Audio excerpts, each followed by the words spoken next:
The legendary and formidable three letters, CAS. Yes, Children's Aid Society in Ontario, Canada. I won't say anything. I'll let the experiences speak for themselves. Can you tell us a little bit about your experience with the Children's Aid Society in your life? Yes, I can. We've talked a little bit about traumas and things that I've experienced, and I've mentioned a few times that I have kids, special needs children. So two of them are my children. My oldest, he's lived with me for a long time. He's my brother, but he has special needs as well. So when you have some of the experiences that I've had, abusive relationships, and children are involved, it's only natural that CAS also gets involved. Unfortunately, once upon a time, I was told that CAS was this fantastic service that will come in when there's a child endangerment issue. They provide you with supports, get to the bottom of it, try to help get rid of the problem. At least that's the best that I was informed. When CAS first became involved in my life, it was after some situations that my oldest had been in. So he does have autism, among other things, and he requires therapy and supports for that. He went through some trauma with his biological father. And as a result of, the anxiety and traumas that he was dealing with, I put him into therapy.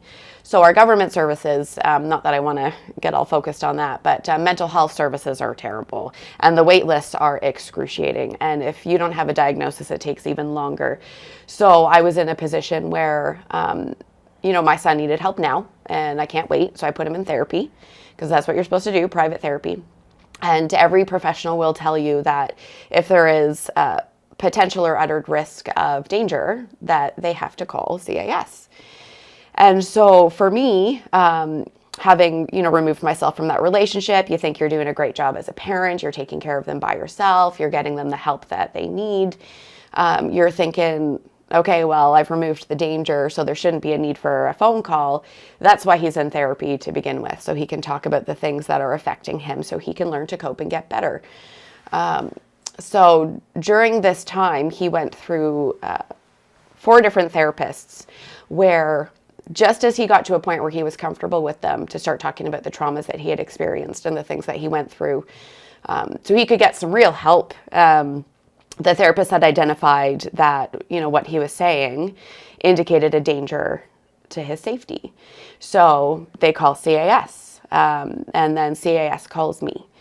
So what I learned through that was, when CAS gets involved in your life and you are the sole provider, sole parent for your child, you're actually the one who gets interrogated, even if the issue isn't you. So what would happen is, and I always call it getting ripped up one side and down the other, as well as my son was ripped up one side and down the other. They question everything that you do. At one point, they even came in and asked me to pull down my son's pants to prove that I wasn't beating him, because of the anxiety attacks that he was having related to his autism, which was embarrassing for him. And I'm panicking as a mother, and so I'm getting ready to strip him in front of a stranger. Let's talk about re-traumatizing your child, right? But you do it. And what my son learned very quickly was help leads to harm, because every time he would get to a point where he was comfortable to talk about the things that were bothering him and what he wanted help with, he knew that somebody was going to come in and start questioning him and interrogating him and questioning his mother and checking out their home. And that scared him. And so he didn't want to talk. And the end result of that is then he doesn't have help. And I'm the one who's left to pick up the pieces. And I'm the one who's left trying to be his therapist and his support and help him when I'm reaching out to get help, because I don't have all of the tools to provide him with everything that he needs. And children don't always want to tell their parents, newsflash, everything that's going on in their heads and their lives. So they deserve a safe space to do that. But that safe space always resulted in feeling like he was in trouble for talking about the things that bothered him. And so that continued and progressed. My youngest son, his father is an alcoholic, he's an addict, and it was a very abusive relationship. There was abuse to not just myself, but my children as well. My now teenager at a very young age, unfortunately, had to save me from a lot of situations, which again is traumatizing.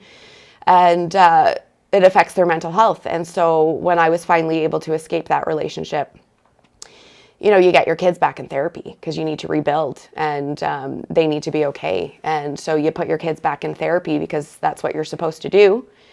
And again, CAS comes. CAS is involved again. They call CAS because there's a danger. And I'm going, I've removed the danger. I've removed the danger. I did everything that I could. I survived in the moment that I was in. I did the best that I could for my children because they are my world. And I am trying to give them this help and support.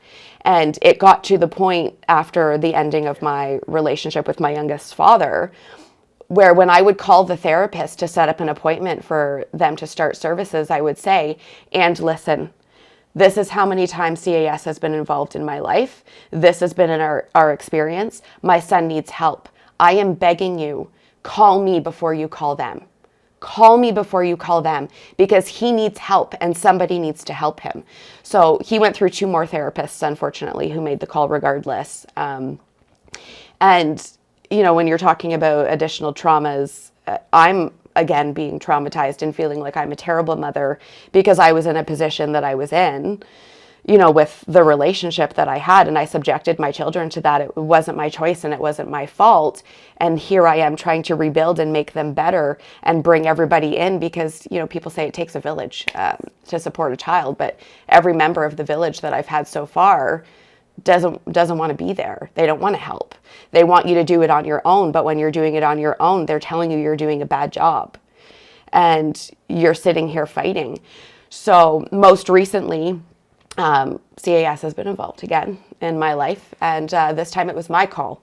So, and that was hard. It was a hard decision to make, knowing that every time CAS has been involved, every time I've called them, every time someone else has called them, I know I'm going to be scrutinized as a parent. But I had to make the call because my youngest continued to suffer abuse from his biological father. So his biological father went to prison. When he got out of prison, he very quickly resumed his extracurricular activities and, doesn't like to show up for his visits.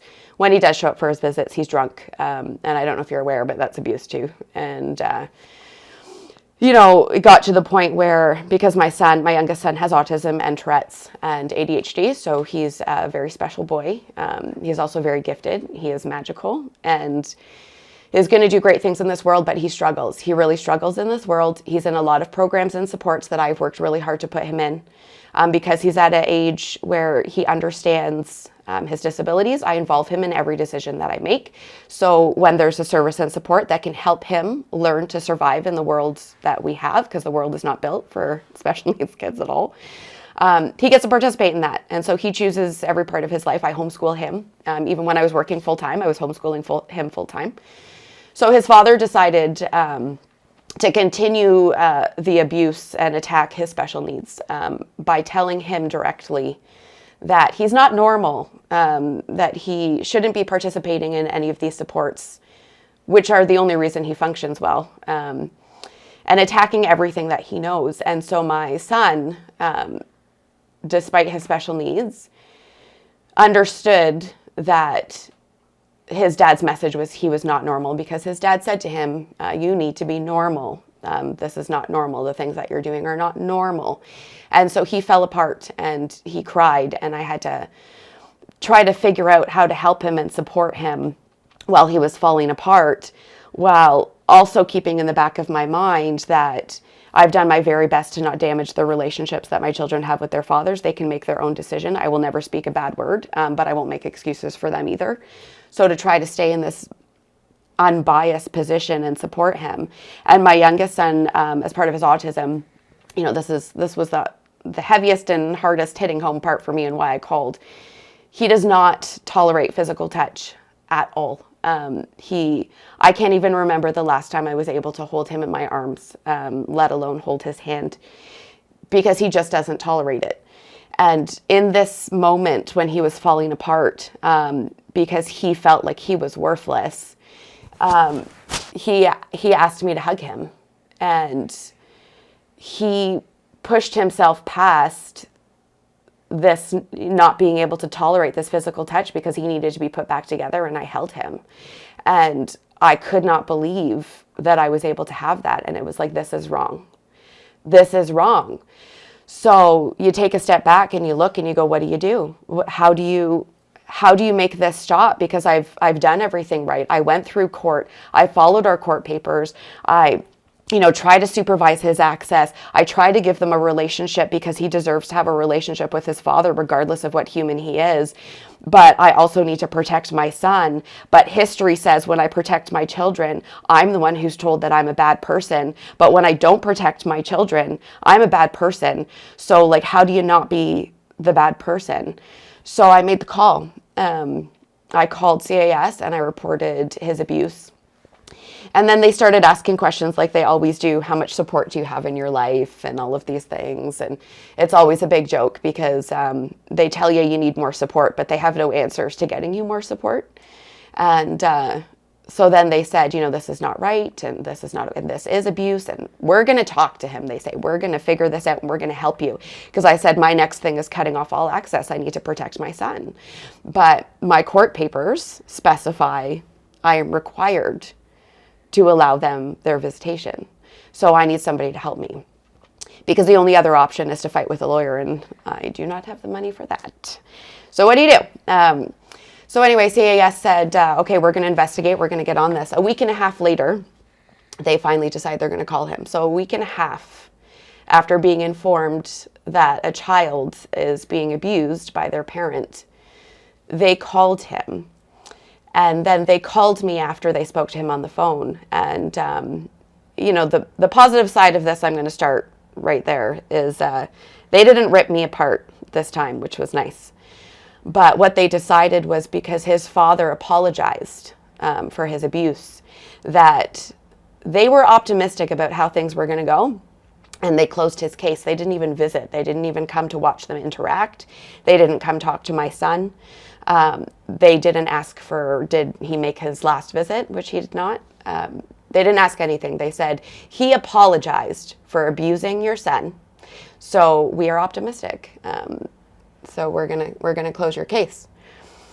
And then it gets even better after that, because here I am, going, I've done everything right again, and there's no protection, and I need to protect my son.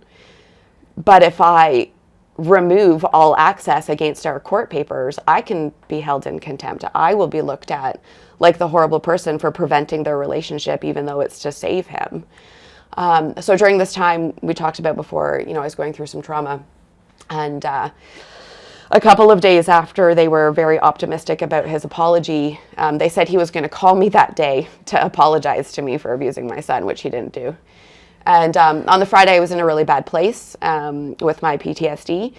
And the CAS worker, she had decided that she was going to call me back because she just wanted to follow up and make sure I understood that they were closing the case and all of these kinds of things. And she could hear that I was not okay. So she asks that question, which sets everybody off. Are you okay? And I'm just a mess. And I'm telling her, this is what's happening with me right now. And I have no one. I have no one. I have to be here for my kids. I have to pull myself together. And with her knowing what she knew about my ex-husband and the abuse and the history of abuse and the addictions and the fact that he still can't get it together long enough to have a 45-minute visit with her son. And when I said to her, I have no one, she said to me, yeah, but you have him. And in that moment, every ounce of me that knows that I need to hold it together for these people because they're also scrutinizing me with every word that comes out of my mouth, I lost my mind.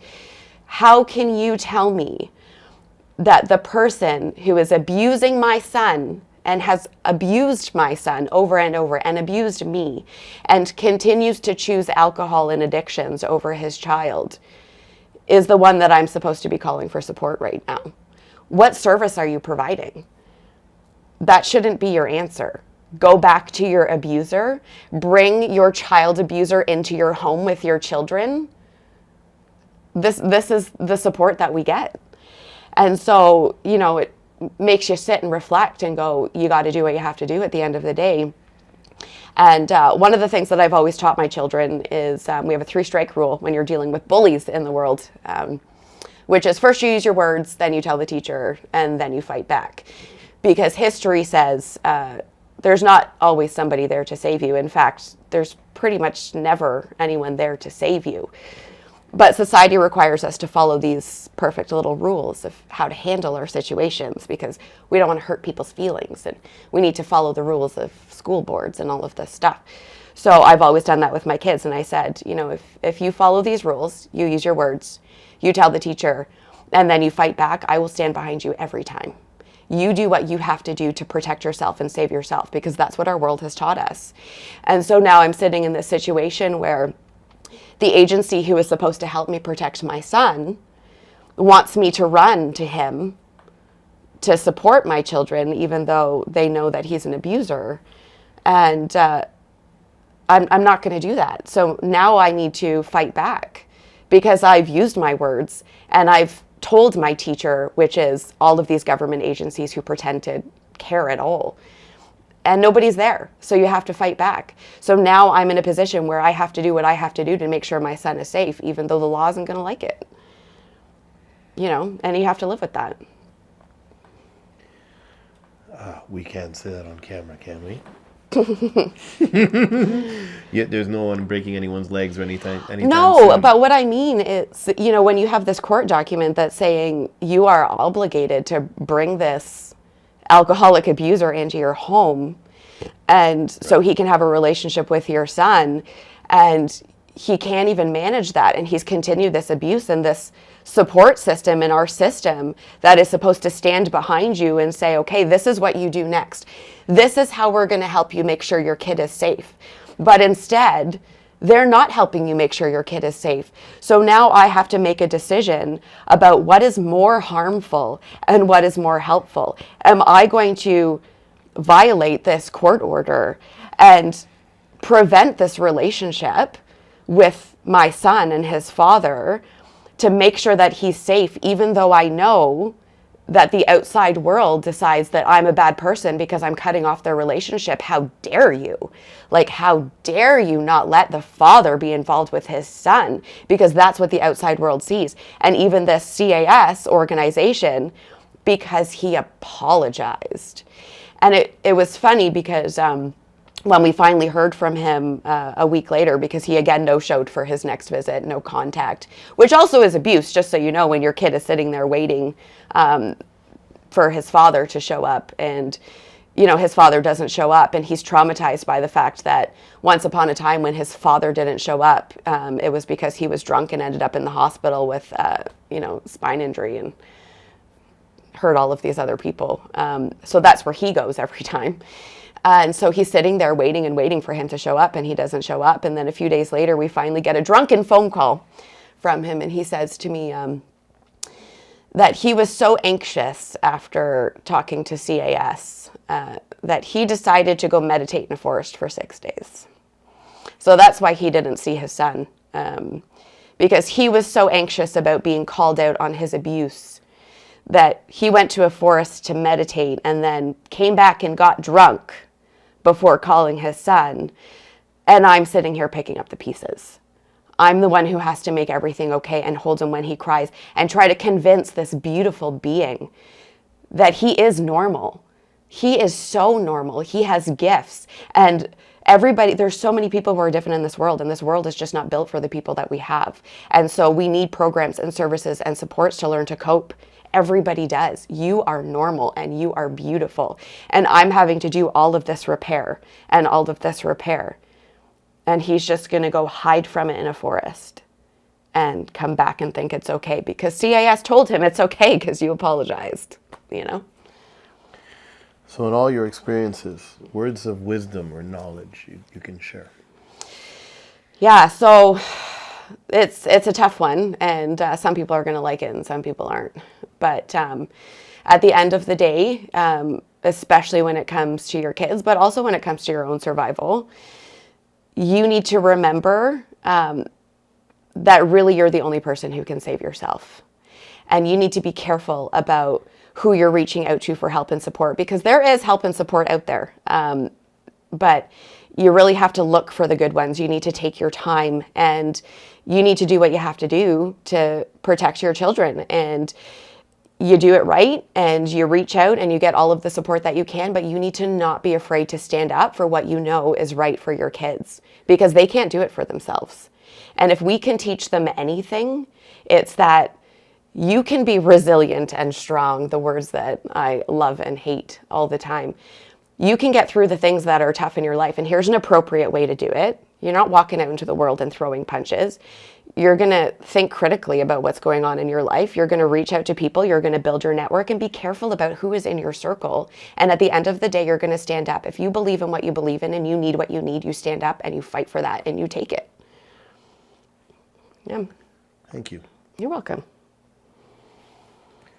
Christene Bell, everybody. She's such a talent, such a wise and kind soul. And it's an honor to be sharing in the journey with her. If you want to reach out, you can reach us, spauldingcanada.ca. You can comment in the comments wherever they happen to be. And we want to see you here. If you know someone in our community that needs a Spaulding feature as well, needs to get the word out, has a great story to tell, we want to hear from you. And in the meantime, pleasure having you here. It's been amazing. It's been a very enlightening experience, honestly.